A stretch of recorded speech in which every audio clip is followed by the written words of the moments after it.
Kenya has many innovations that are designed to make the life of its population much better. Among them is the solar milking cooling system at Willie Kirwa's farm in Kapseret, Uasin Gishu County.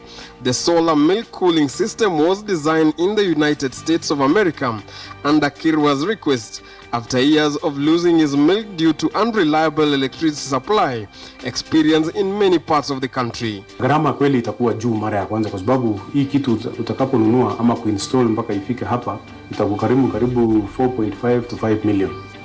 It is farmers in remote areas who experience terrible losses. It is for these reasons that Willie Kirwa decided to look for a lasting solution to this annual problem. Na nikaonelea kwamba wacha niweze kutafuta wataalamu ambaye wanaelewa mambo ya sola.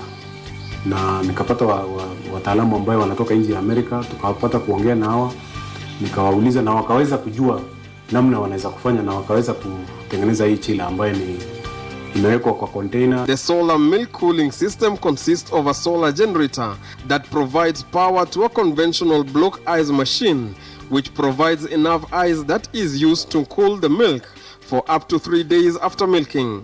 Ile maziwa tunachila hapa ni 600 na hii chila iko na nafasi kubadilisha hii tanki. Maziwa ikiongezeka unaleta tanki ya 1000 ama 1200 ama 2000. The poor road network coupled with lack of electricity in many rural areas, only 75% of the population is connected to the national grid, all conspires to make dairy farming in parts of rural Kenya pretty difficult. Wakati kabla sijanunua sola nilikuwa napeleka maziwa kila siku. Saa 7 napeleka maziwa asubuhi.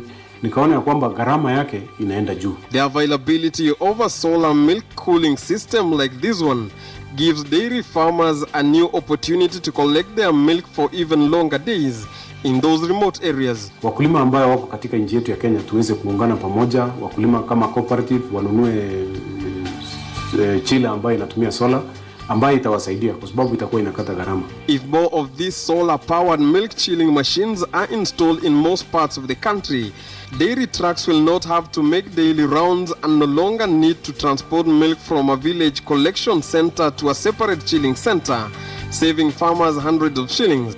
Kenya experiences 365 days of sunlight every year, and with erratic power supply experience in most parts of the country, farmers like these ones have decided to embrace solar technology, like the milk cooling machine that you see behind me, that has helped these farmers minimize cost in their farms and improve efficiency.